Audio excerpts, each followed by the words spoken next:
बदललेली आहे. माणसाला जगला तरच जगण्यामध्ये मजा आहे, तरच जगण्याचं फल आहे. नाहीतर आपल्या हातातली वेळ निघून गेलेली असेल, आपल्या हातातली वेळ निघून गेल्यानंतर मग काही उपयोग नाही. मिळेल याची खात्री नाही, याची गॅरंटी नाही, पुन्हा मिळेल याची शाश्वती नाही, आणि देव काही आपला वशिल्याचा नाही. शेवटली पाळी हा मनुष्य जन्म, शेवटली पाळी हा मनुष्य जन्म, शेवटली पाळी हा मनुष्य जन्म, शेवटली पाळी हा मनुष्य जन्म, शेवटली पाळी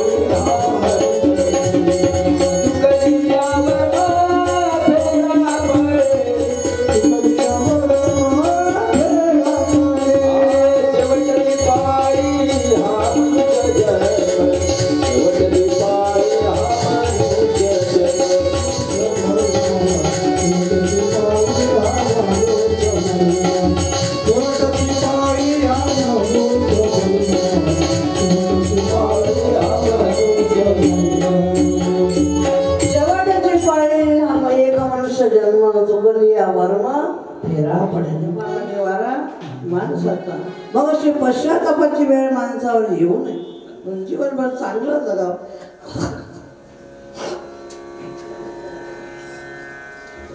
मनुष्याने आयुष्यभर चांगलं जगावं. चांगलं जगलं तर मग काही कोणाला ज्योतिष पाहायची गरज नाही. ज्योतिष पाहायची काही गरज नाही. चांगल्याचं चांगलंच होणार आहे. म्हणून संत महात्म्यांनी आपल्याला सावध केलं, हुशार केलं की बाबा माणसासारखं जगलं तर त्याचं फल तुला मिळणार आहे. कारण नर करणे करेसो नरका नारायण बनते. माणसाला जर करणी चांगली केली तर त्याला शैतानही होता येते. करणी जर वाईट केली तर शैतानही होता येते. चांगली केली तर देवही होता येते. माणसाला देवही होता येते आणि शैतानही होता येते. मग काय व्हायचं ते ज्याचं त्यानं ठरवावं. नर्द्या निदान लागले हाती, नर्द्या निदान लागले हाती, उत्तम सार उत्तम गती, उत्तम सार उत्तम गती, देव हो म्हणती देव होती, देव हो म्हणती देव होती, तरी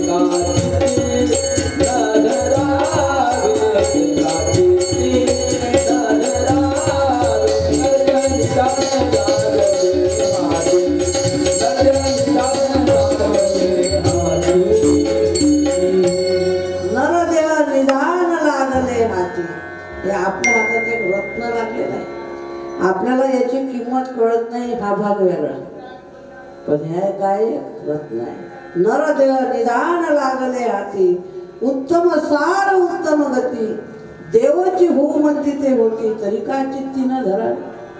म्हणून काय करायचं हे आपण ठरवलं पाहिजे. आपलं ठरलेलं काय जराचं याच्यामध्ये काही महत्व नाही. पण आपल्याला काही विशेष व्हायचं आहे. आता तुम्हाला सांगतो परमार्थ करायचं म्हणजे असं याच्यापेक्षा नाही करायचं. शिक्षण शिकत असताना आपल्याला कसं वाटते चांगली डिग्री आपल्या पोराला मिळाली पाहिजे. शिकून राहिलं ना मग चांगलं शिकलं पाहिजे, चांगली डिग्री मिळवली पाहिजे. याच्याकरता आपले प्रयत्न असतात. पोराचे प्रयत्न असते, मायबापाचे प्रयत्न असते का पोराला चांगली डिग्री मिळवली पाहिजे. तशी परमार्थातही डिग्री आहे तुम्हाला सांगतो. आणि सर्वोच्च डिग्री आहे ते पण डिग्री आपल्याला मिळवायची आहे. त्या डिग्री आपल्याला मिळवायची आहे. मग ती डिग्री जर कोणती असेल तर सच्चिदानंद पदवी. नरदेहाची ज्ञाने सच्चिदानंद पदवी गेली. आणि या देहामध्ये आपल्याला ती पदवी प्राप्त करून घेता येते. कोणती पदवी? सच्चित आणि आनंद स्वरूप किंवा आनंद स्वरूप अशी परमार्थाची शेवटची पदवी आहे. शेवटची परमार्थातली पदवी आहे आणि ती आपल्याला प्राप्त करून घ्यायची. म्हणून हा गोकर्ण महाराज 5 मिनिटं 5-10 मिनिटं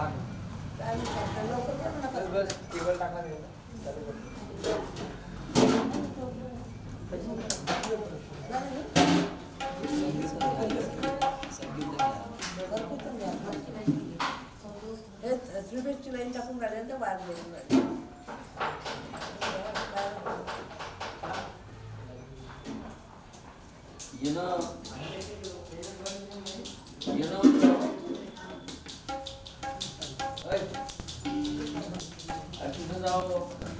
या बसा.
माणसं जवळ आला, आपल्या भावाच्या जवळ आला आणि भावाच्या जवळ आल्यानंतर त्याला भीती दाखवण्याचा प्रयत्न केला.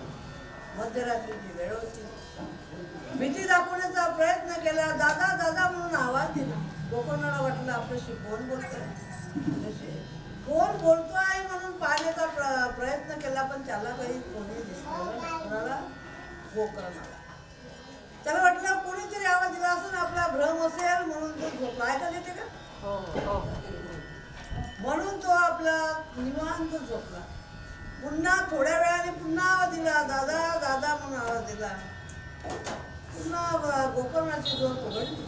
गोकर्णाला वाटलं आपल्याला आवाज कोण देते. इकडे तिकडे पाहिलं, पुन्हाही कोणी दिसलं. मग गोकर्ण उठून बसले, बाहेर गेले. बाहेर गेल्यानंतर पाहिलं कोण आपल्याला आवाज देतोय म्हणून हिंमत केली आणि म्हटलं, बाबा अरे मला कोण आवाज देतो, मला का भीती दाखवतो, मला सांग तू कोण आहेस.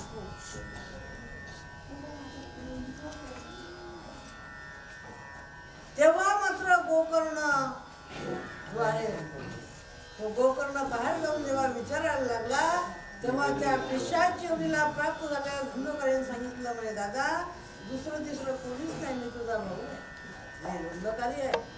मला म्हणे पिशाच योनी प्राप्त झालेली आहे दादा, मला खूप त्रास होतो, मला खायला मिळत नाही, मला प्यायला मिळत नाही, मला त्रास होत आहे दादा, मला याच्यातून तू मुक्त कर. आता तो धुंदकारी जो होता तो दुसऱ्याच्या स्वप्नात गेला नाही किंवा दुसऱ्याला त्रास दिला नाही, भावालाच का त्रास दिला, भावालाच का सांगितलं, तर त्याचं महत्वाचं कारण तुम्हाला सांगतो. आपल्या घरातला जीव जरासा पिशाच योनीला गेला, त्याची इस्टेट आपण खातो. कोण खाते? लोक खाते का बाहेरचे? नाही. त्याची इस्टेट आपण खातो.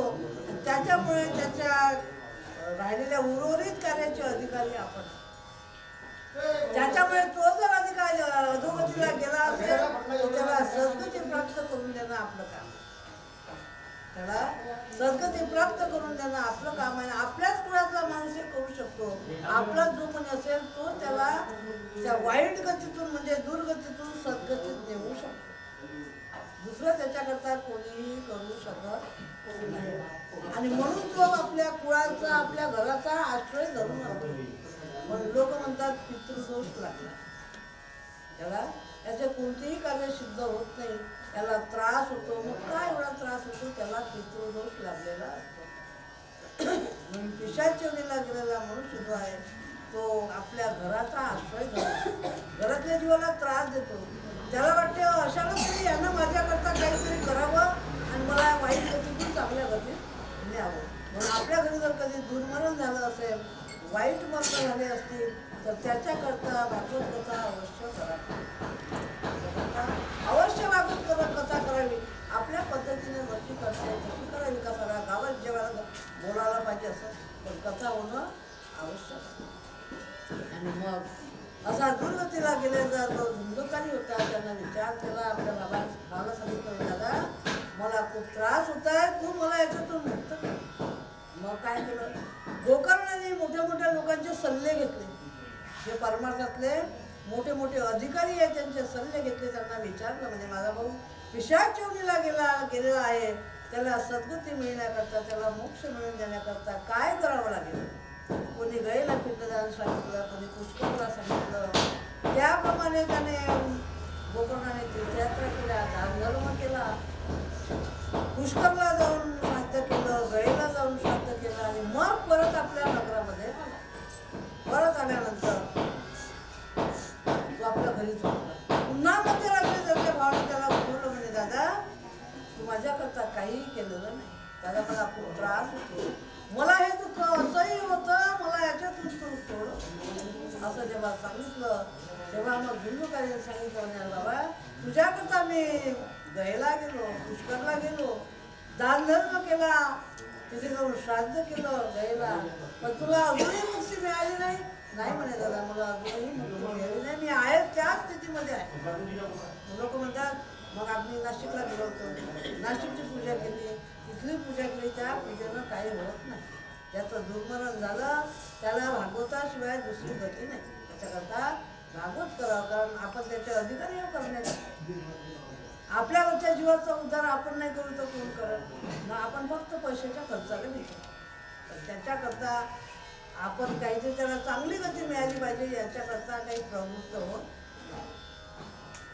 आणि मग मात्र मोठ्यांचा अजून सल्ला घेतला. काही एवढं सगळं केलं, पण माझ्या भावाची सद्गती झाली, माझ्या भावाला सद्गती मिळाली नाही. त्याच्याकरता काय करावं लागेल, तेव्हा मोठ्या साधूंनी सांगितलं, म्हणजे बाबा आता भागवताच्या कथेशिवाय पर्याय नाही. तुम्ही त्याच्याकरता भागवताच्या कथेचं नियोजन करा. मग भागवताच्या कथेचं गोकर्णाने नियोजन केलं. पंचकृषीतले ते लोक, ते सगळे पंचकृषीतले लोक बोलावले, सगळ्यांना निमंत्रण दिलं. जे काही आपतेष्ट होते नातेवाईक त्यांना बोलावलं, ते सगळे आले. आणि मग मात्र गोकर्णाने उंच असं आसन टाकलं, मोठं व्यासपीठ मांडलं, पंचक्रोशीतल्या लोकांना मतदान केलं आणि श्रीमद भागवत कथेचं आयोजन केलं. श्रीमद भागवत कथेचं आयोजन केलं तेव्हा हा धुंदुकारी जो होता, तो धुंदुकारी आपल्या भावाला मला कथा श्रवण करायची, तू माझ्या कथा कथेचं नियोजन केलं आहे ना, मग कथा मला श्रवण करायची आहे, तर मी कुठे बसू, कुठे बसू असं विचार करतो. तेव्हा गोकर्ण म्हणायला लागला, म्हणजे बाबा आता मी तुला कुठे बसायला सांगितलं, कारण त्या पिशाचीवरीला गेलेले लोक आहे ना, यांचं शरीर आपल्यासारखं नाही राहत. त्यांचं शरीर कसं असतं, वायुरूप असतं, आपल्याला दिसत नाही, पण समजते केव्हा एखाद्याला जमलं नाही का, एखाद्याला जर पिशाचं लागलं आणि मग ते त्याच्या शरीरात प्रवेश करते वायुरूपानं, ते जेव्हा बोलायला लागते तेव्हा मग आपण म्हणतो की याला पिशाचं लागलं. तो पण तर समजत नाही का, ते त्याचं शरीर वायुरूप असतं. पितरांचं शरीर आणि या पिशाचीवरीला गेलेल्या भूतांचं शरीर हे वायुरूप असते. भूत वायुरूप असतात आणि पितर वायुरूप असतात. म्हणून आपण अकलजी अकल बकरला जेवायला पितराला बोलावतो, तेव्हा ते तो स्वर्गातून आलेला पितर असतो, तो त्याच्या शरीरामध्ये प्रवेश करून जेवण करून जातो. तुम्हाला सांगतो, पूर्वीच्या काही लोक करायचे, आता कोणी गरुड पुराण ऐकत नाही आणि कोणाला काही कशाचं घेणं पडलं नाही. पहिले जेवायला पितर बोलत होते आणि त्या असं म्हणतात की पितराच्या ठिकाणी 3 पिढ्यातले लोक जेवायला यायचे, आजा, बाप, आजा आणि पंजा पितर जेवण करून जात होते. आणि मग तो पितर जेवून गेला का आपल्या घरी गेल्यावर आंघोळ करायचा, आपल्या घरून जेवण करून गेल्यानंतर आंघोळ करत होता, कारण त्याच्या शरीरामध्ये त्याने प्रवेश केला. आता कुठं माहिती आहे लोकांना काय काय आंघोळ करायला लागते का, काय करायला लागते, काय पितरच जात नाही, सर्व प्रथा सगळ्या मोडत चालल्या. तर हा पिशाची मंदिरला गेलेला धुंदुकारी जो होता, तो विचार करायला लागला, म्हणजे मला कथा श्रवण करायची आहे, मला माझा उद्धार करून घ्यायचा आहे, तर सांगा मी कुठे बसतो. बाहेर एक 7 कांड्याचा वेळ पडलेला होता, 7 कांड्याचा वेळ पडलेला होता.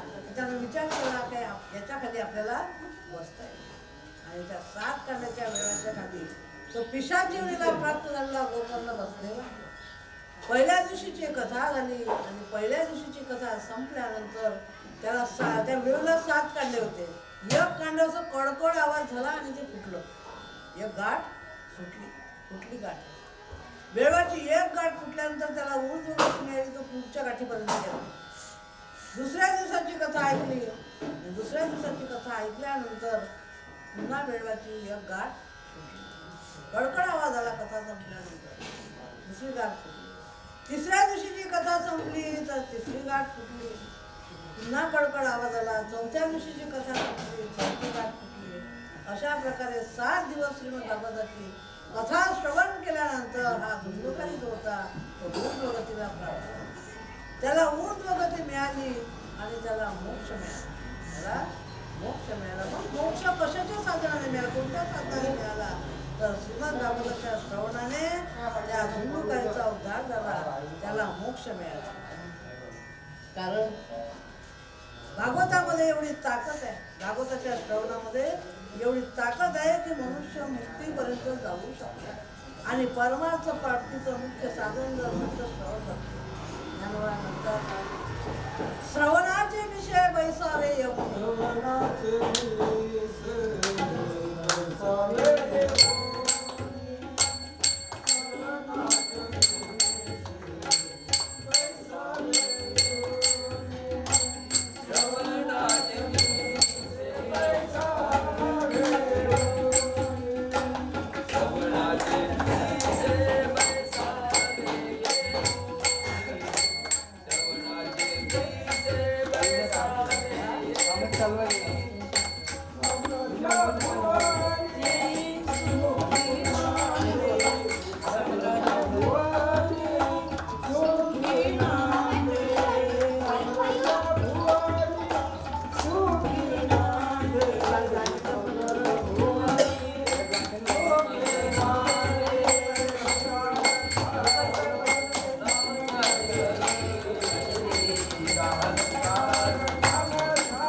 गोकर्णाचा उद्धार झाला, आपला धुंदुकारीचा उद्धार झाला.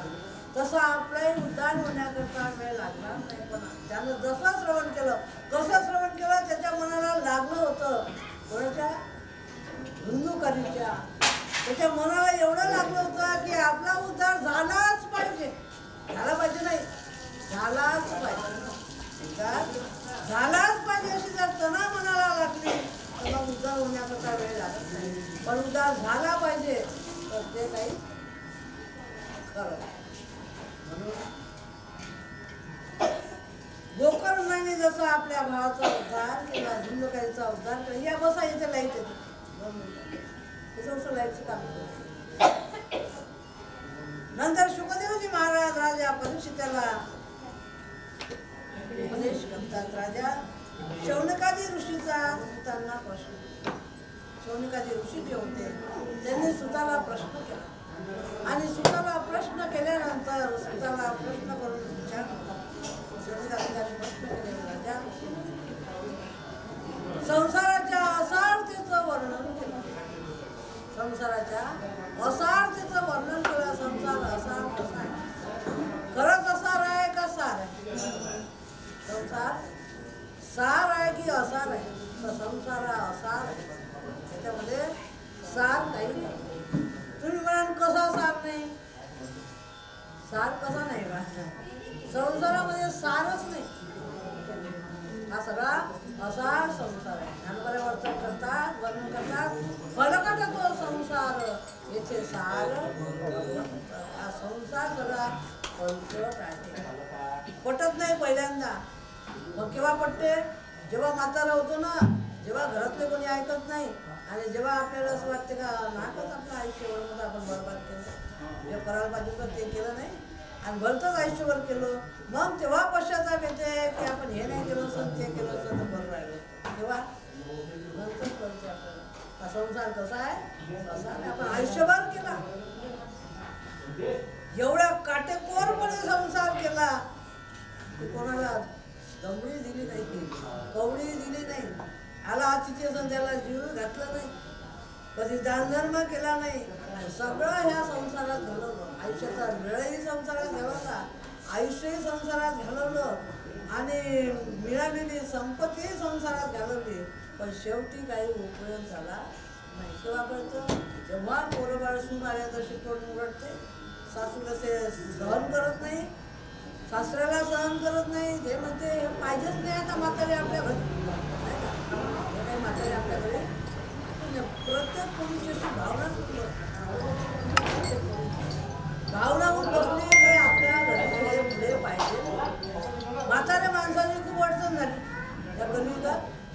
ज्या ज्ञानोबाने सांगून ठेवलं की हे म्हातारे मायबाप तुझे देव आहे, हे मायबाप तुझे देव आहे, तुला काशीला जाता येणार नाही, तुला गयेला जाता येणार नाही, तुला तीर्थाला जाता येणार नाही, मग तू देव कुठे पाहशील? पण देव पाहण्याकरता एवढा वेळ नाही. म्हणून तुझ्या घरी भगवान परमात्म्यानं देव आणून ठेवले मायबापाच्या रूपाने. मायबापाच्या रूपाने भगवानाने प्रत्येकाच्या घरी विठ्ठल रुक्मिणी आणून ठेवली, नाही का? प्रत्येकाच्या घरी मायबापाच्या रूपाने देव आहे. पण तुम्हाला सांगतो प्रत्येकाच्या घरी जरी देव असले तरी कळले कोणाला? हे देव आहे हे कळले कोणाला? त्या पुंडलिकालाच कळलं. पुंडलिकाला कळलं की देव कोण आहे.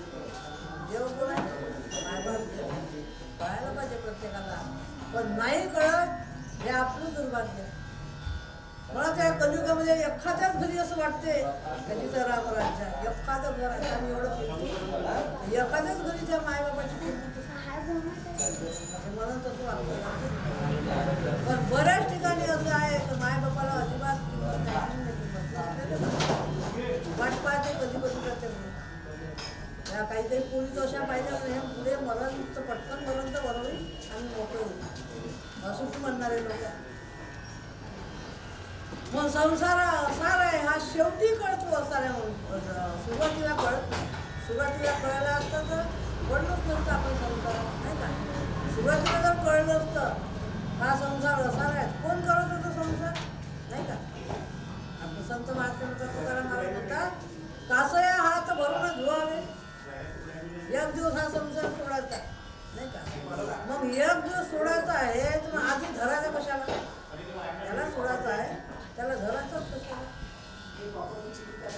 संत महात्म्याने सांगितलं की कासं या हात भरूनही द्वार आणि व्हायचेच आहे भरवायचेच कसं असा संसार आहे. आणि या संसाराचा एका क्षणाचाही भरोसा नाही म्हणून साधू संतांनी सावध करून सांगितलं क्षणभर नाही बरोबर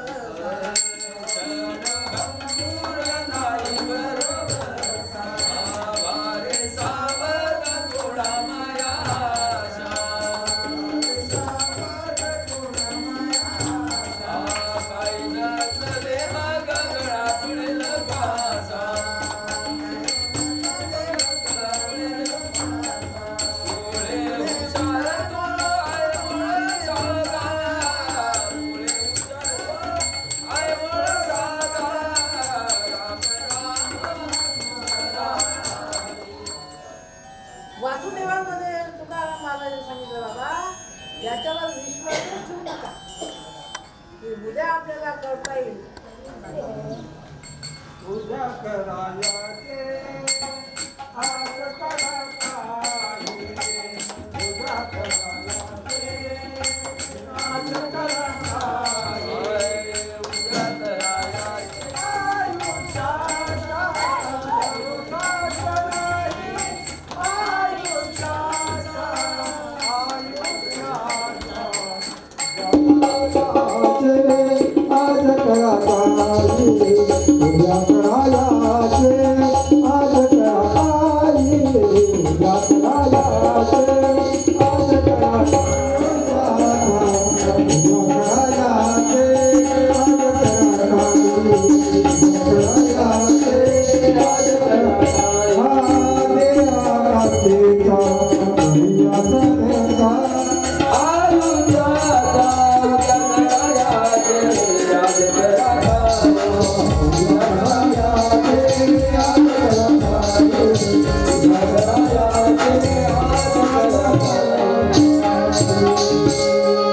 तुकडोजी महाराज म्हणतात बाबा रे उद्या करायचे आज करा काही भरोसाची नाही आयुष्य.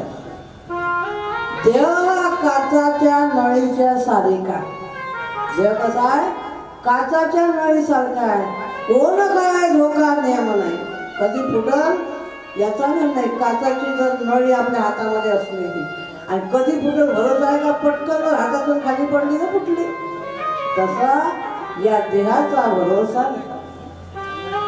हे कधी फुटल मातीचं भांड आणि कधी आपल्या हातातून निष्ठल काही सांगता येत नाही म्हणून उद्या करायचे आज करायचे. आपण जर आजचं उद्यावर ढकललं तर उद्या मात्र आपल्या हातामध्ये नाही. म्हणून संसारा असार आहे. संसारा क्षणभंगूर आहे. क्षणभंगूर सुद्धा याचा भरोसा नाही. एका क्षणाचा आयुष्याचा आहे सांगता येत नाही. संसारा असार आहे सगळ्या साधू संतांनी सांगितलं आहे. नंतर या संसारामध्ये सुख नाही हे साधूंनी सांगितलं. संसारामध्ये अजिबात सुख नाही. सुखाची अपेक्षाही करायची नाही.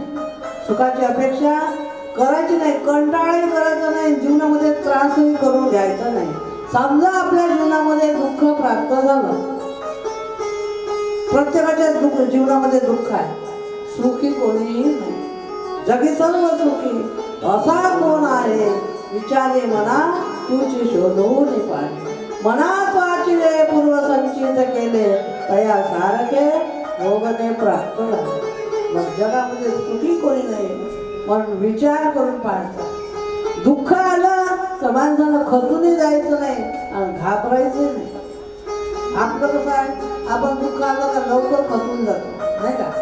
घाबरतो पण घाबरायचं नाही. का घाबरायचं नाही. दुःख आलं तर सुख येणारच आहे.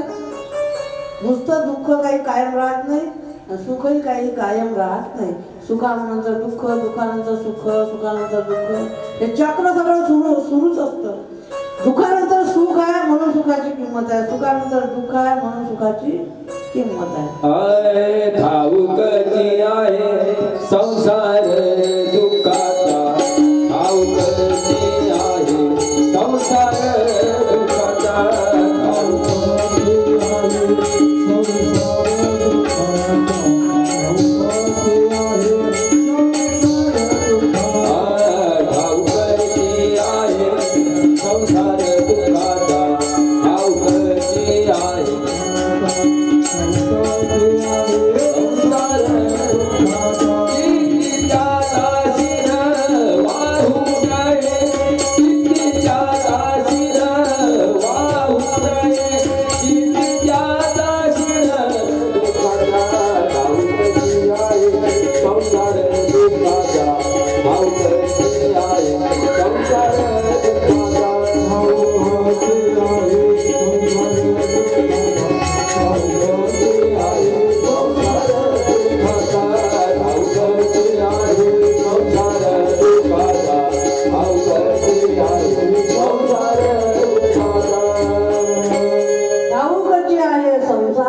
करता मग याचा श्रम कशाला करून घ्यायचा, नाही का?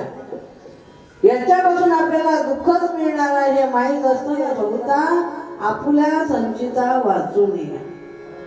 जे काही चांगलं वाईट घडणार आहे ते आपल्या संचिताचे, आपल्या कर्माचे. ती मुलगी होती विदेही राजा. बाप कसा होता? विदेही होता.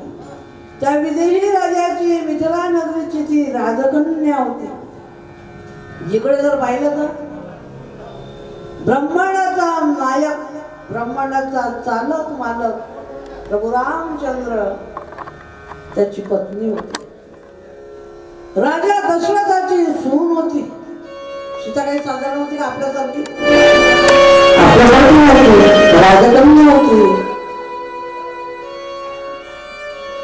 राजाची प्रभू रामचंद्राची ती राणी होती. ब्रह्मांड नायकाची पत्नी होती. राजा दशरथाची सून होती. पण वनवास चुकला. तिला वनवास चुकला नाही, कारण ते काही तिचं दुसरं काही कर्म तिला कोणाचं काही भोगावं लागलं नाही. तिचंच ते कर्म होतं. सीता मातेला वनवास का झाला? प्रभू रामचंद्राला झाला याच्यात आश्चर्य नाही, कारण काही मातेनं वर मागितलेला होता. पण सीता मातेला का झाला? ती 6 महिने बरं वनवास झाल्यानंतर 6 महिने ती रावणाच्या त्या अशोक वाटिकेमध्ये का राहिली? त्याचं कारण असं आहे, ती लहान असताना तिनं एक मैना पिंजऱ्यामध्ये ठेवलेली होती. आणि काय ते एक पक्षाचं ते जोडपच होतं. त्या पक्षाचं मला नाव आठवून नाही राहिलं. आठवलं म्हणजे तुम्हाला सांगतो. तर ती मादी नावाची जे पक्षी होती तिला तिनं पिंजऱ्यामध्ये ठेवलेली होती. आणि तो तिचा नवरा जो होता तो सारखा तिच्या शोधात होता. ही त्याला त्या पक्षिणीला सोडत नव्हती, त्या मादीला सोडत नव्हती. 6 महिने राहिली. तिनं 6 महिने पिंजऱ्यामध्ये ठेवलं. ते पक्षी बिचारे काकुलतीला येत होते. तिचा नवरा तिला सांगत होता की तिला तू सोडून दे, मी तिच्याशिवाय राहू शकत नाही, तू तिला सोडून दे. पण सीता काही सोडायला तयार नव्हती. लहानपणी केलेलं होतं काम.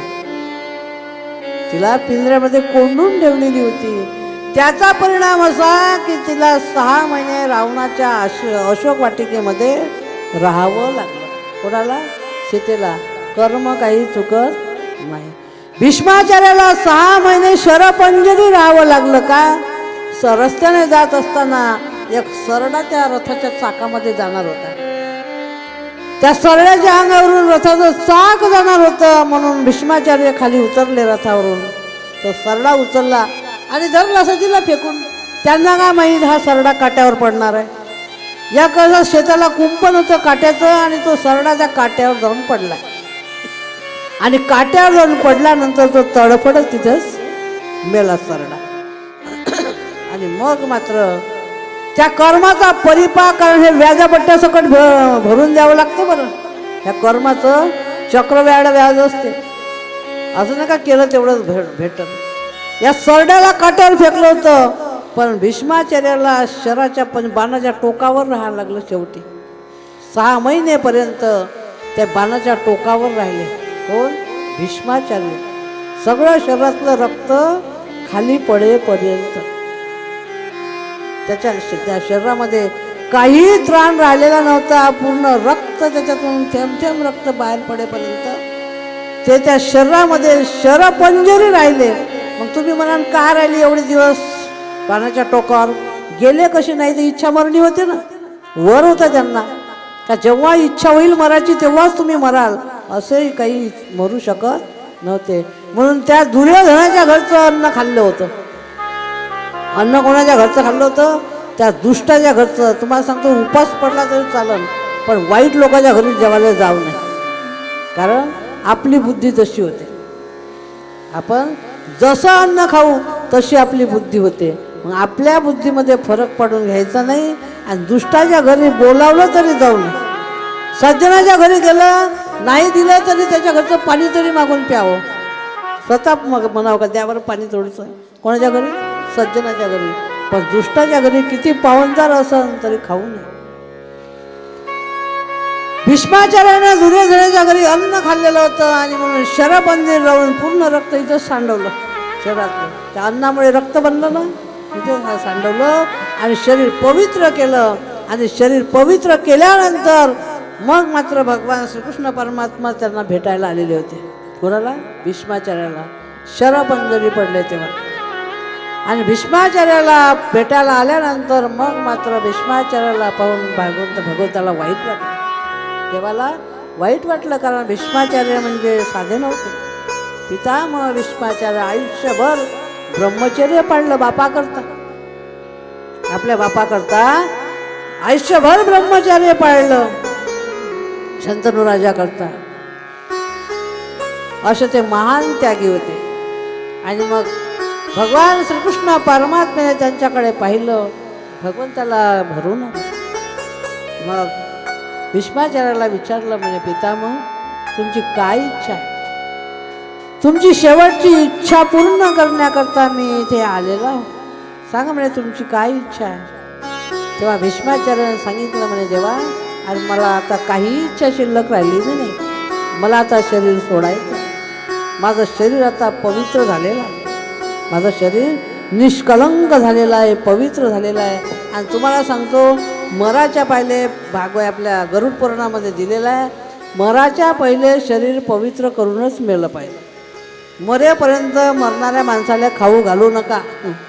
शक्य झालं तर दूध पाजत जा, त्याला दूध पाजावं, पण जास्त खाण्याच्या भानगडीत पडू नये, कारण शरीर अपवित्र असतं, पवित्र होत नाही.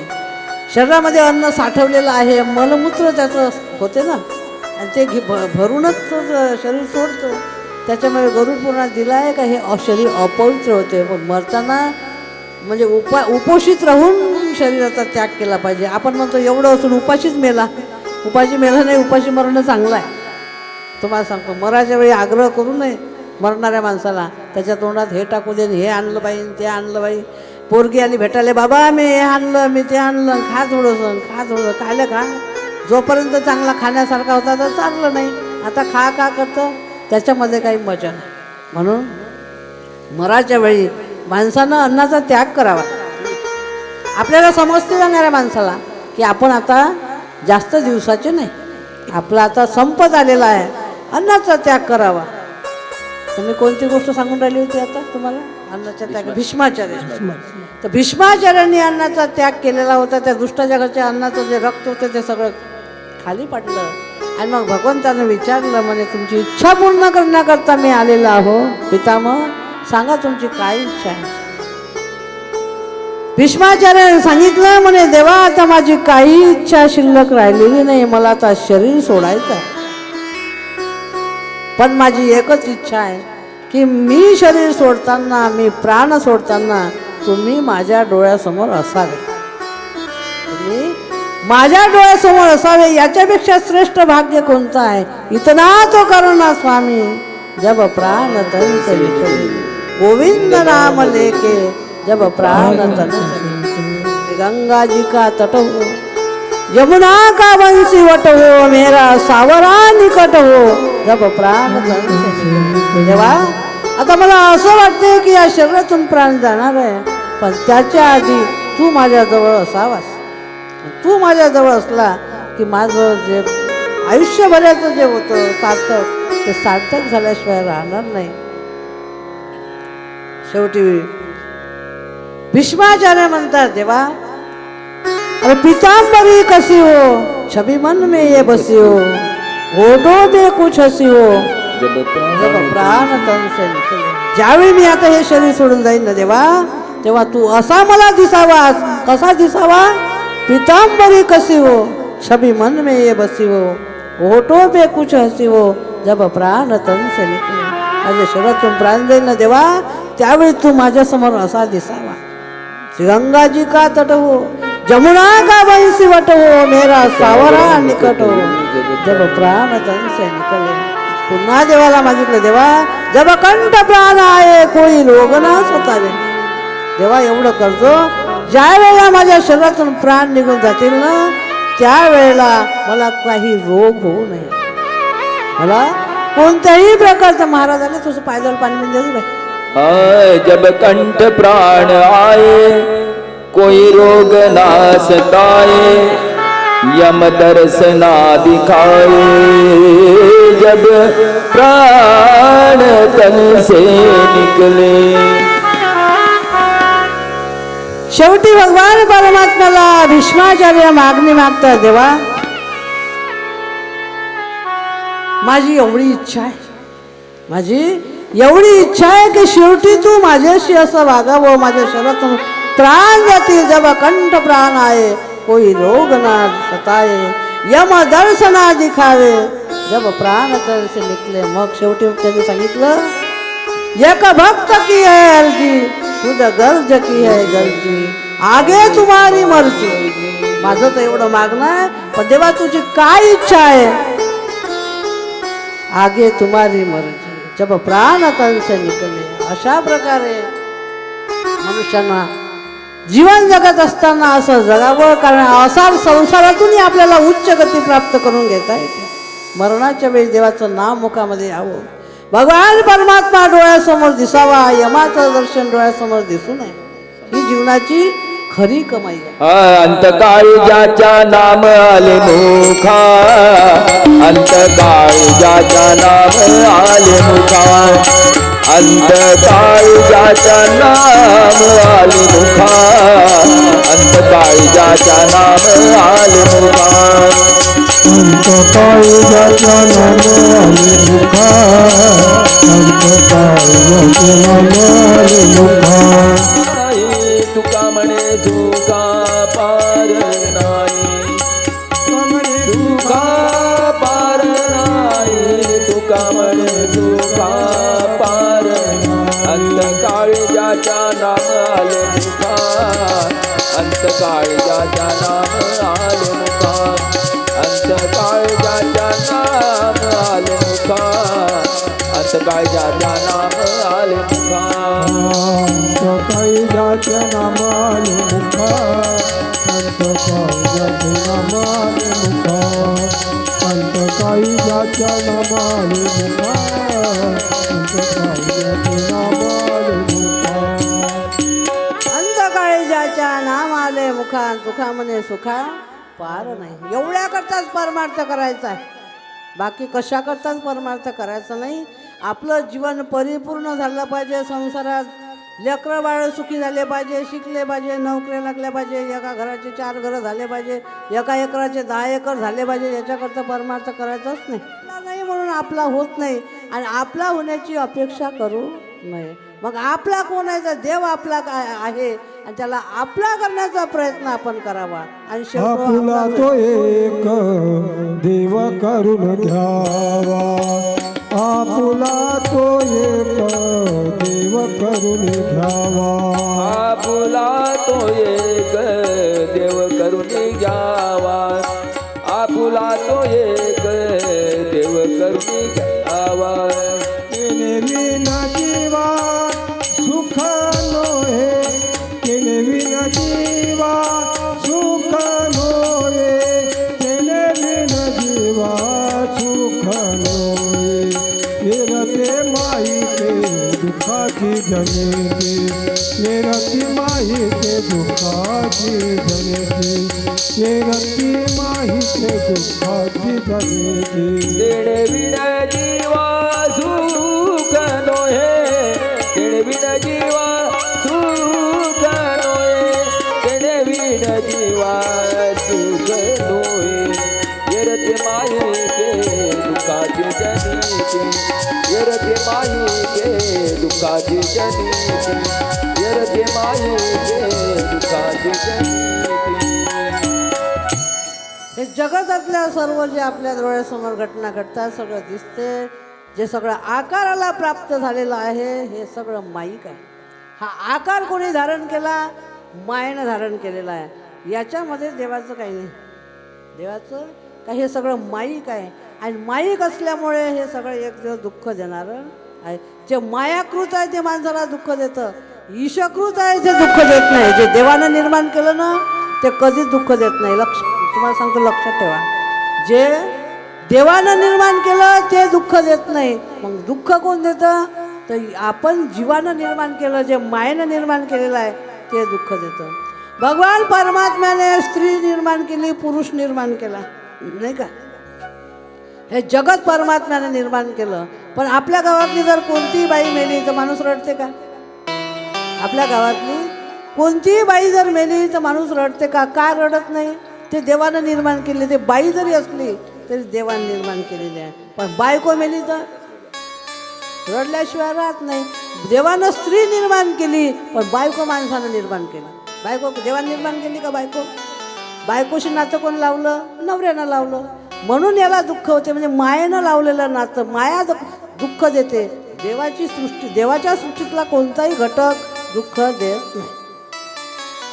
एवढ्या जगतामध्ये लोक मरतात, आपल्याला दुःख होत नाही. पण आपल्या घरचे मेले तर दुःख झाल्याशिवाय राहत नाही. कारण हे सगळं माईक आहे. हे सगळं आपण निर्माण केलेलं आहे. आपल्या घरचं आपण निर्माण केलेलं आहे. जगतातलं देवानं निर्माण केलेलं आहे. म्हणून ईशकृत सृष्टी दुःखाला कारण नाही, तर जीवकृत सृष्टी ही दुःखाला कारण आहे. म्हणून संसार कसा आहे? असा आहे. शुकदेवजी महाराज राजा परीक्षितीला या महात्म्याच्या कथेमध्ये या संसाराच्या असारतेचं वर्णन सांगतात. बाबा, याच्यामध्ये एका क्षणाचाही भरोसा नाही. आपलं प्रमाण होऊन गेलेलं आहे की क्षणभंगुर नाही भरोसा. याच्यामध्ये प्रत्येक घडी ही आपल्याला साधायची आहे. प्रत्येक घडी साधायची आहे, साधून घ्यायची आहे. क्षणोक्षणी हाची करावा विचार, आपल्याला विचार करायचा आहे, घडी साधून घ्यायची आहे. कारण हा काळ त्या प्रत्येक घडीवर टपून बसलेला आहे. घडी घडी काळ वाट याची पाय अजून किती आहे अवकाश. अशा प्रकारे शुकदेवजी महाराज राजा परीक्षितीला संसाराच्या असारतेचं वर्णन करतात. बाबा, संसारी आली आहे एक सुख आहे, आठवाय पाय विठोबाचे, त्याने होय सर्व संसार सुखाचा, न लगे दुःखाचा लेश काही. या संसारामध्ये सुख कशाला प्राप्त होईल तर आठवावे पाय विठोबाचे, त्याने होय सर्व संसार सुखाचा, न लगे दुःखाचा लेश काही. या माईक संसारामध्ये सुख प्राप्त करून घेणारं एकच माध्यम आहे, ते म्हणजे विठोबाचे पाय. आणि म्हणून असा संसारामध्ये एकच सार्थत्व आहे, ते आपल्याला ग्रहण करायचं आहे, ते आपल्याला आपलं करून घ्यायचं आहे. नंतर भक्तीचं महात्म्य शुकदेवजी महाराज राजा परीक्षितीला सांगतात.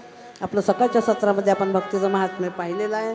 नंतर व्यासाच्या असंतोषाची कथा शुकदेवजी महाराज राजा परीक्षितीला सांगतात. 2 मिनिट आपण संकीर्तन करू. जय राधे श्री राधे, राधे राधे प्रिया प्रिया. जय राधे श्री राधे, राधे राधे प्रिया प्रिया. राधे श्री राधे, राधे राधे प्रिया प्रिया. जय राधे श्री राधे, राधे राधे प्रिया प्रिया. जय श्यामा श्यामा श्यामा, श्यामा श्यामा प्रिया प्रिया. हो जय श्यामा, जय श्यामा, श्यामा श्यामा प्रिया प्रिया. जय श्यामा जय श्यामा, श्यामा श्यामा प्रिया प्रिया.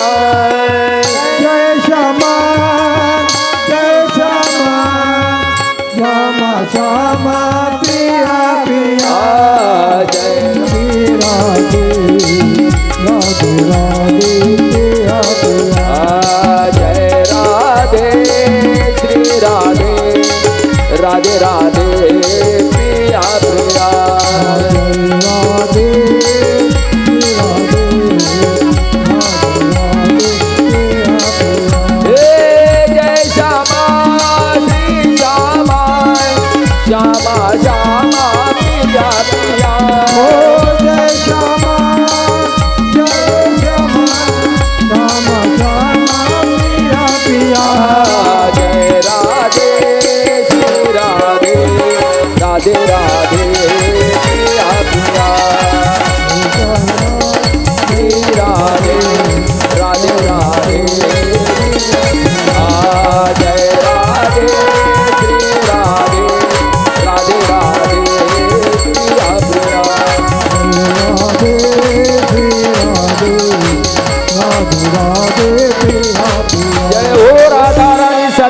सरकार की जय. गोपाल कृष्ण भगवान की जय. नंतर शुकदेवजी महाराज राजा परीक्षितीला व्यासाच्या असंतोषाची कथा सांगतात. राजा, व्यास महर्षींनी अनेक ग्रंथ लिहिलेले आहेत. 4 वेद, 6 शास्त्र, 18 पुराणं, त्यापैकी 17 पुराणं लिहून झालेली होती. तरी व्यासाच्या मनामध्ये असंतोष होता. म्हणजे चित्त प्रसन्न नव्हतं, समाधान नव्हतं, आनंद वाटत नव्हता. कुठेतरी असं कमी असल्यासारखं वाटायचं.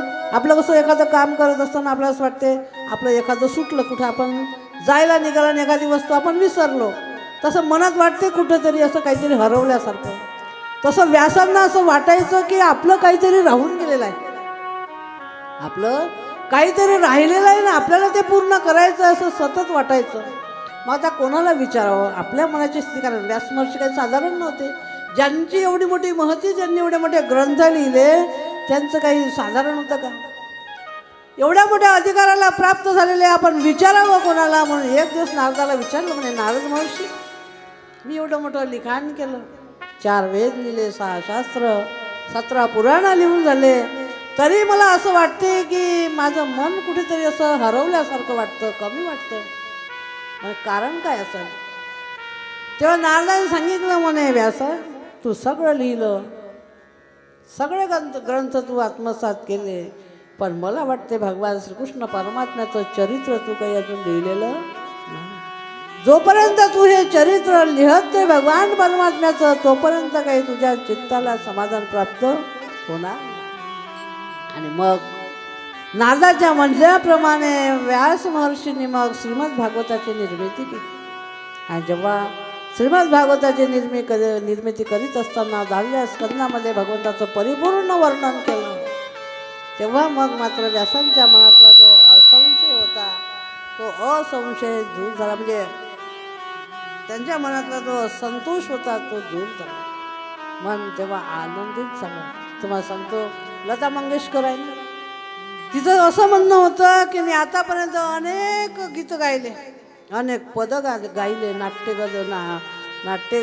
रचलं, ते नाट्यामधले जे पदं होते ते गायले, अनेक प्रकारचे मी गीतं गायले, जोडलेले बिडलेले जे अभंग हे आहे ते सगळे गायले, पण मनाला समाधान नव्हतं. तिच्या मनाला समाधान नव्हतं. लता मंगेशकरनं सांगितलं की ज्या वेळेला मी संतांचे अभंग गायले त्यावेळेला माझ्या मनाला समाधान प्राप्त झालं. अशा प्रकारे व्यासांच्या मनाचा असंतोष दूर झाला.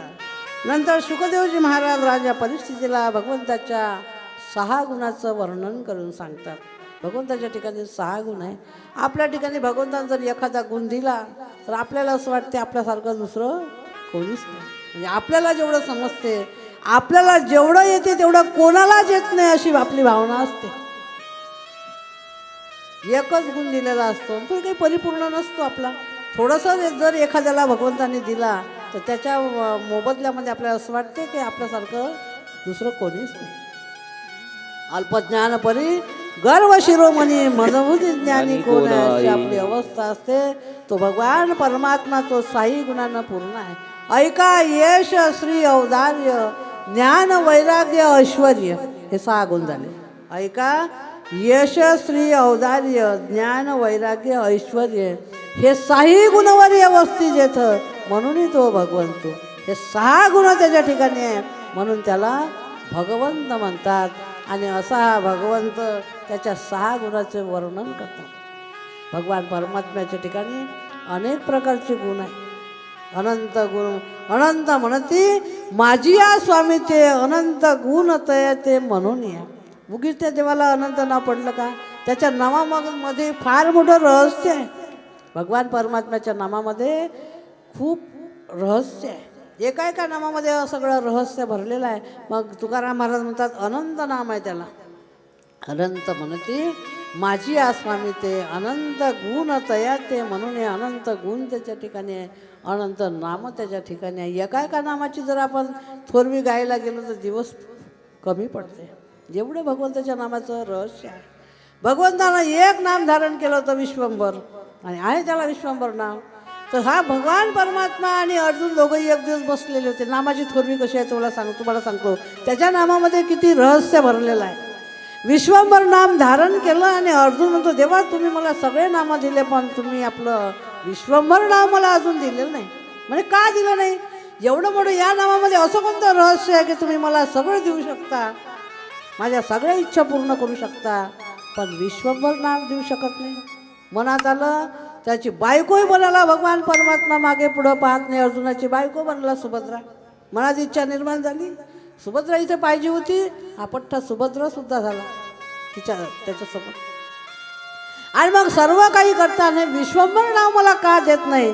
देवाने सांगितलं अर्जुना अरे या नामामध्ये फार मोठं रहस्य बसलेलं आहे, तुला हे नाव देऊन जमणार नाही आणि तुला ते शक्यही होणार नाही. म्हणजे देवा असं कसं शक्य होणार नाही? आतापर्यंत काय शक्य झालं नाही मला? भगवान परमात्मा म्हणतात ते वेगळं होतं अर्जुना. तुला संग्रामी हरू जिंकिला, निवांत कवचाचा ठाव फेडिला, पवाडा तुवा केला गंधर्वासी. हे सोपं होतं, पण हे कठीण आहे ना विश्वंभर नाव. मग एक दिवसाचा प्रश्न, भगवान परमात्म्याने याची परीक्षा पाहिली. सगळी लीला परमात्म्याने केली. भगवंताने सांगितलं अर्जुना तुझी इच्छा आहे ना, घे तुला देतो मी माझं विश्वंभर नाव. विश्वंभर नाव देऊन टाकलं, घे म्हणे, सांभाळायचं या नामाची तू जतन कर. कोणत्या नावाची? विश्वंभर. विश्वंभर म्हणजे जगाचं पालन पोषण करणारा. विश्वंभर कोणाला म्हणतात? जो जगाचं पालन पोषण करतो त्याला विश्वंभर म्हणतात. आणि विश्वंभर नाव अर्जुनाला दिलं. अर्जुनाला विश्वंभर नाव दिल्यानंतर भगवंतांनी परीक्षाच पाहिली. कारण भगवान परमात्मा सगळं पाहत असतो. आता एवढे दृष्टांत सांगायला आपल्याला काही वेळ नाही, पण हे एकच तुम्हाला सांगतो, तो सगळीकडे सगळ्या चराचराकडे भगवान परमात्म्याचं लक्ष असतं. का? तर तो सगळ्या जगाच्या अंतर्यामी आहे. परमात्मा अंतर्यामी आहे, नुसता मंदिरापुरता तो मर्यादित नाही. आणि अंतर्यामी असल्यामुळे सगळ्याच्या आतलं त्याला कळतं. अर्जुन आणि भगवान श्रीकृष्ण परमात्मा दोघेही फिरायला गेले. फार दूर गेले, अरण्यामध्ये अर्जुन गेलेला आहे. आणि अर्जुन गेल्यानंतर भगवान श्रीकृष्ण बसलेले आहेत आणि अर्जुन असा फिरायला गेला. फिरायला गेल्यानंतर एका गुहेमध्ये अर्जुन पाहतो जाऊन. तिथे एक गुहा दिसली आणि त्या गुहेमध्ये अर्जुनाने जाण्याचा प्रयत्न केला. तिथे 3 साधू बसलेले होते आणि 3ही साधू डोळे मिटून होते आणि ते काहीतरी लिहून राहिलेले होते. त्यांच्यासमोर समया लावलेल्या होत्या. थोडं चहा पाणी की नाही केला का महाराज? झालं का नाही झालं? खाली नका बसू, काय बसायला द्या थोडंसं.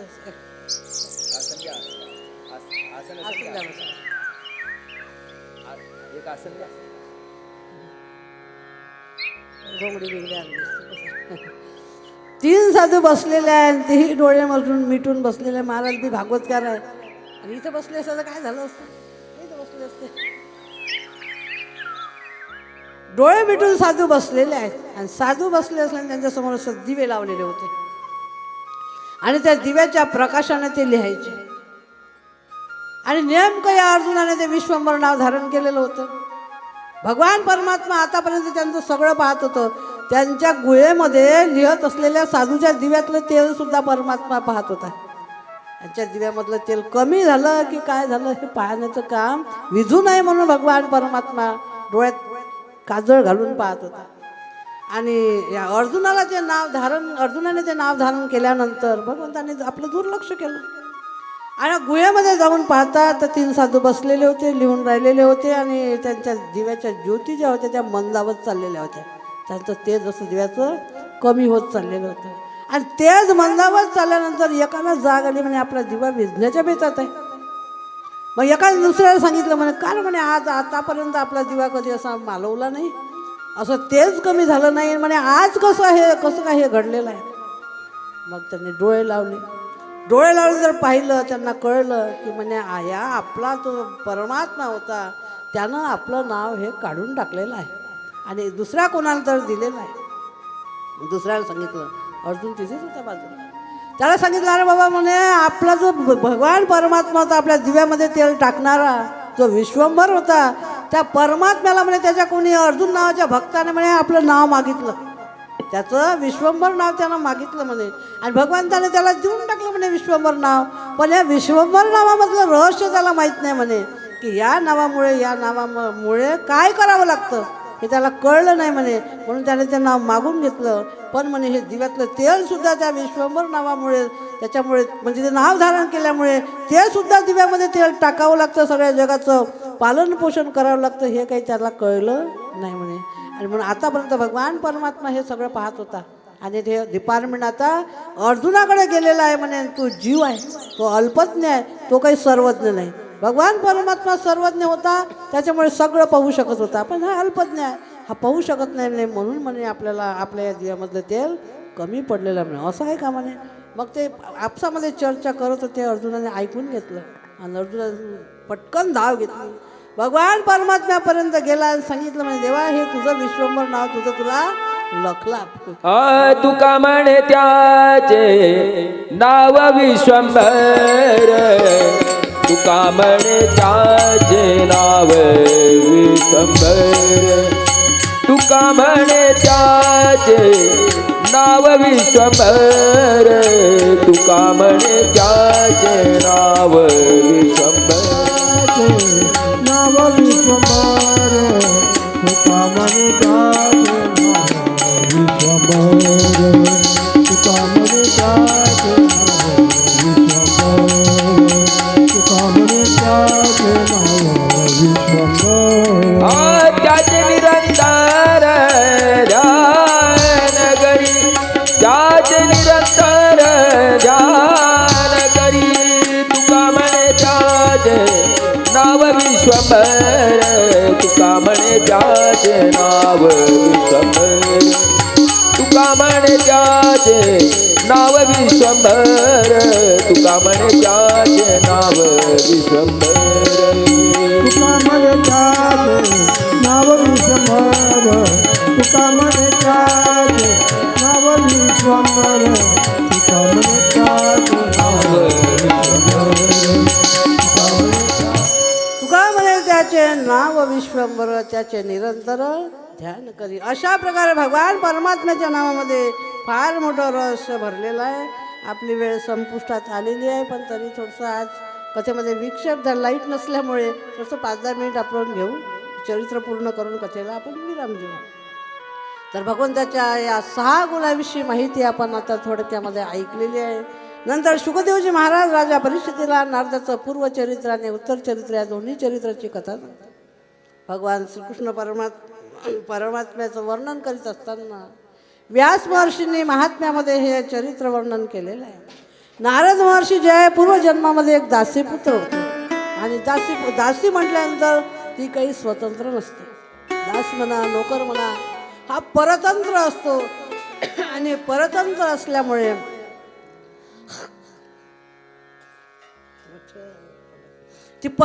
असल्यामुळे तिला एक मुलगा होता.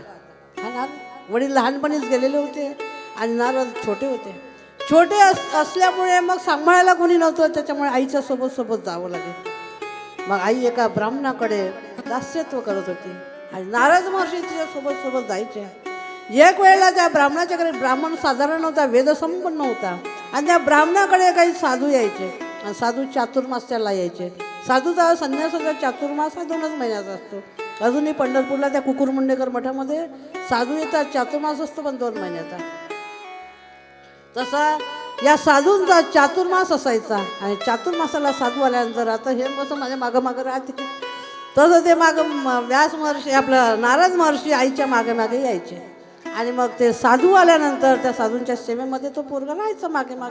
त्यांना समित्या लागल्या, काही पूजेचं साहित्य लागलं, सामुग्री लागली, फुलं लागले, आई आणून द्यायची, सांगायची बाबू हे नेऊन दे त्या साधूंना, तो नेऊन द्यायचा. अशा प्रकारे त्या बालमनावर, आणि ते दररोज प्रवचन करायचे, दररोज पोथी सांगायचे, प्रवचन करायचे, आणि ते ऐकत असताना बालमनावर संस्कार झाले.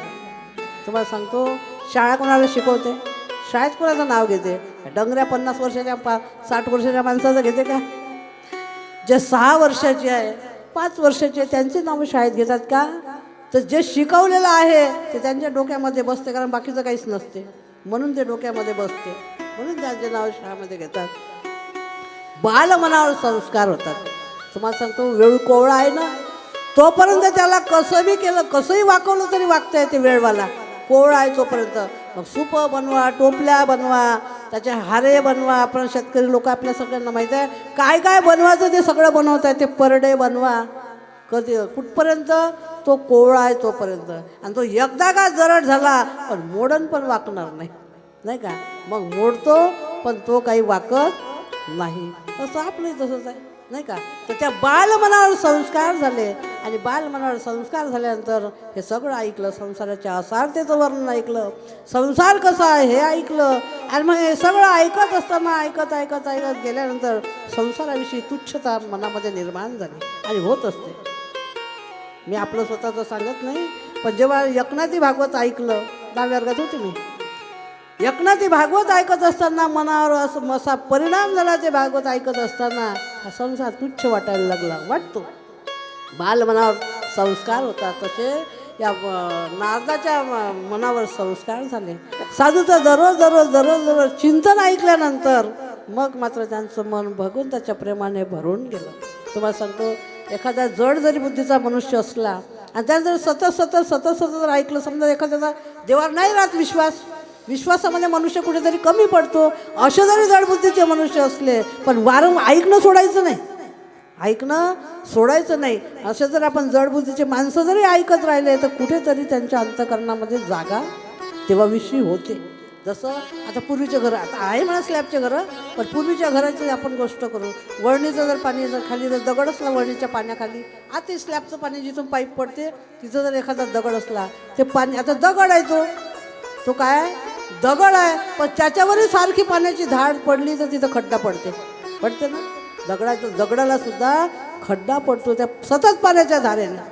तसं सतत जर देवाचं स्मरण, देवाचं चिंतन, देवाचं चरित्र कथन जर आपण ऐकत राहिलो, कितीही जड दगडासारखं अंतःकरण असलं तरी त्याला भगवंताच्या प्रेमाचा खड्डा पडल्याशिवाय राहत नाही. आणि म्हणून त्या बालमनावर संस्कार झाले. आणि जेव्हा ते त्यांचा चातुर्मास पूर्ण झाला, मला धावतच सांगायचं आहे, वेळ झालेली आहे, तर बालमनावर संस्कार झाल्यामुळे ते साधू जेव्हा परत जायला निघाले तेव्हा या पोराने त्याचे पाय धरले. सांगितलं, बाबा मला तुमच्यासोबत यायचं आहे, मला आता हा संसार नको वाटते, मला आईसोबतही राहणं नको वाटतं, मला असं वाटतं तुमच्यासोबतच राहावं आणि सतत भगवान परमात्म्याचं चरित्र ऐकत राहावं, त्याचे गुणगान ऐकत राहावे असं वाटतं.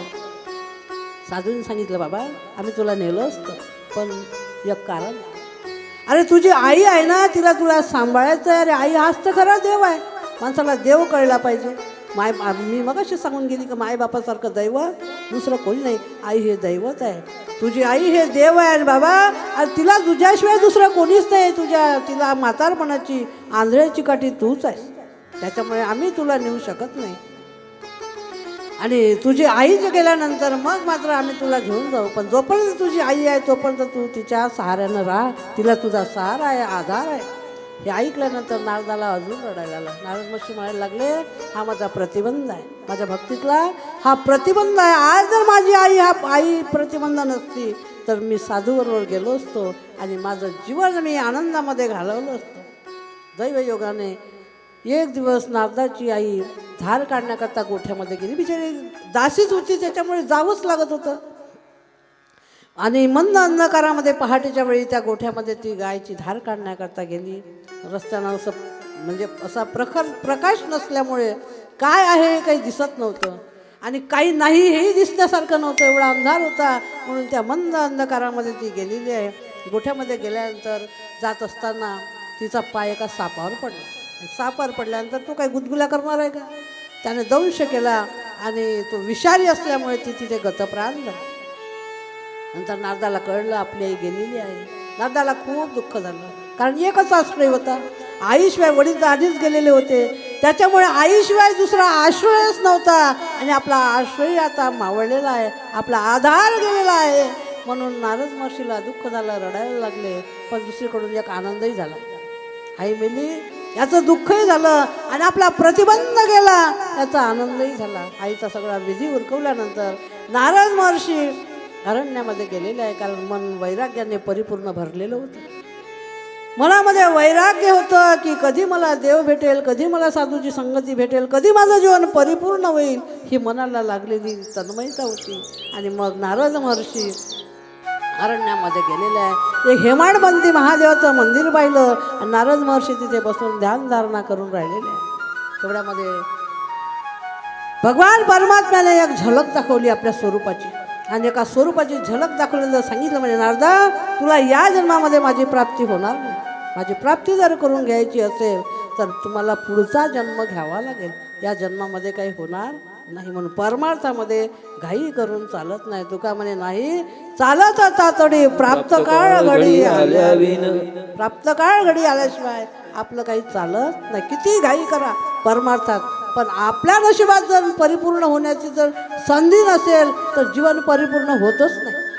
आपल्याला कुठेतरी थांबावंच लागतं, कारण प्रारब्ध वर्षामध्ये जे आहे ते घडणार आहे. त्याच्यामुळे मग नारदाने विचार केला, पण आपलं ध्यानधारणा काही सोडली नाही, कारण करतच राहिले. कारण करत जर राहिलो कधीतरी मुक्काम येणार आहे, चालत जर राहिलो तर कधीतरी मुक्काम येणारच आहे. त्याप्रमाणे नारद महर्षी आपलं जे नित्याचं कर्म होतं ते करतच राहिले. दुसरा जन्म नारदाचा मिळाला आणि मग नारद महर्षीचं जीवन परिपूर्ण झालं. कधी झालं परिपूर्ण? भगवान परमात्म्याने झलक देऊन सांगितलं, ते आकाशवाणीने सांगितलं की बाबा या जन्मात नाही पुढल्या जन्मामध्ये होईल. त्या बोलण्यावर विश्वास ठेवला. अशा प्रकारे नारद महर्षीचं पूर्वचरित्र आणि उत्तर चरित्र शुकदेवजी महाराज राजा परिस्थितीला सांगत आहे. ती कथा आपण आता पाहिलेली आहे. थोडा विक्षेप झाल्यामुळे आपली कथा थोडी कमी झाली. उद्यापासून निश्चित वेळेमध्ये 10 ते 12 आणि दुपारी 3 ते 5 या वेळेमध्ये आपली कथा होईल.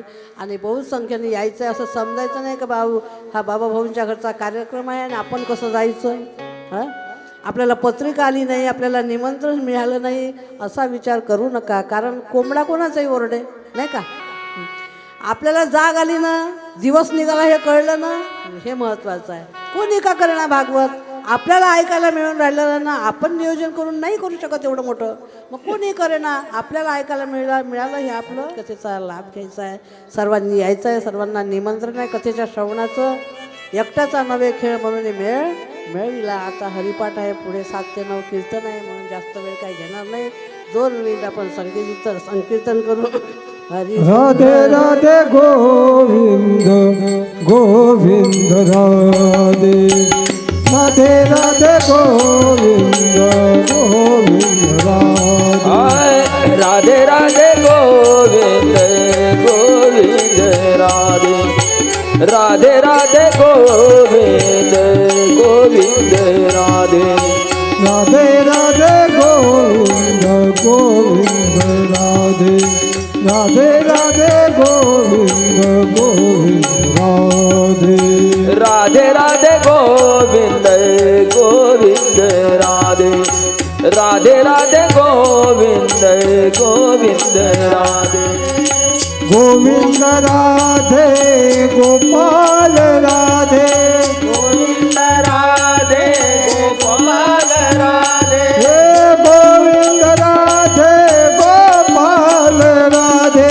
गोविंद राधे गोपाल राधे हे गोविंद राधे गोपाल राधे गोविंद राधे गोपाल राधे राधे राधे गोविंद गोविंद राधे संकीर्तनच महत्वाचं आहे आणि संकीर्तनात आपल्याला 2 मिनिट करायचं. चांगलं करा. सगळ्यांनी टाळ वाजवायची, सगळ्यांनी म्हणायचं हरी सुंदर नंद मुकुंद हरी नारायण हरी ओ. म्हणा सगळे हरी सुंदर नंद मुकुंद हरी नारायण हरी ओ.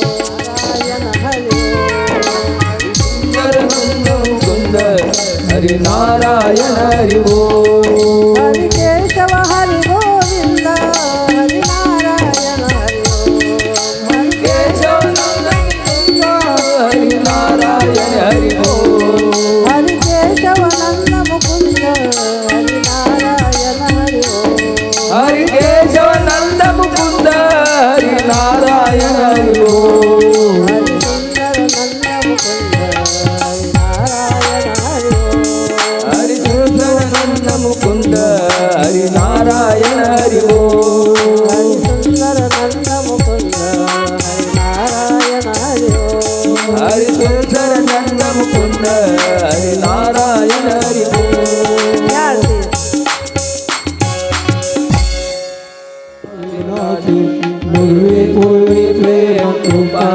नाची सर्वांगी सुंदर उटी शेंदुराची कंठी झळके माळ मुक्ता फळाची जय देव जय मंगल मूर्ती हो श्री मंगल मूर्ती दर्शन मात्रे मन स्मरणे मात्रे मन कामना पूर्ती जय देव रत्ना खचित करा गौरी कुमरा चंदनाचे ओटी कुमकुम केश हिरे जडिता मुकुट शोभ कोमल सुंदरचे मुकुट चरणी राजया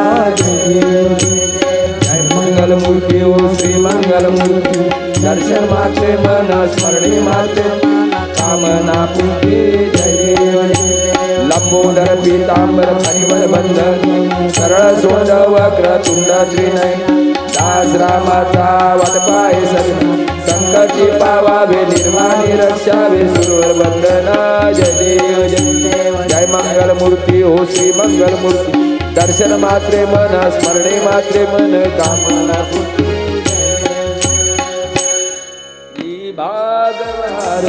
श्री भागवत भगवान की है आरती पापियों को पाप से ये अमर बनते मुक्ति पाते पंचम वेद निराला है नवजोत जगाने वाला है हरि नाम ये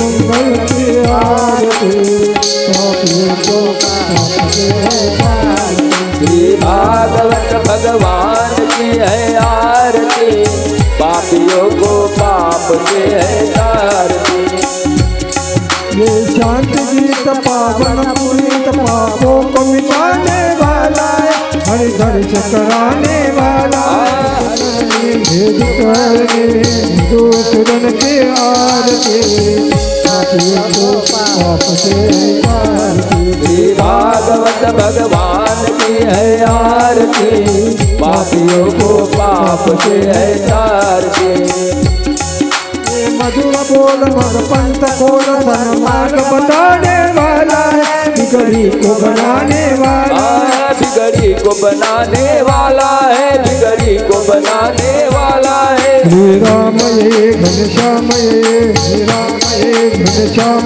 प्रभु की महिमा की आरती पापियों को पाप से तारती भागवत भगवान की है आरती पापियों को पाप से है तारती हरे भागवत भगवान की है आरती पापियों को पाप से है तारती पापियों को पाप से है तारती पापियों को पाप से है तारती कपूर गौरव करुणावतारं संसारसारं भुजगेन्द्रं सदावसन्तं हृदयारविन्दे भवं भवानी सततं नारमाला वृन्दालकाय कपालमाला दिगम्बराय दिगम्बराय नमः शिवाय नमः शिवाय कालिदानवन्यजनदयानवाय प्रेम्यारण्यपूजन भारुवाय त्वमेव माता पिता त्वमेव बन्धु सखा त्वमेव विद्याधरं त्वमेव त्वमेव सर्वं मम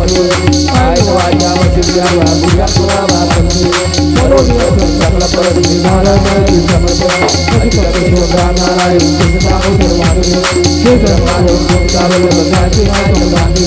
हरे राम राम राम हरे हरे कृष्ण कृष्ण हरे हरे राम राम राम हरे हरे कृष्ण कृष्ण हरे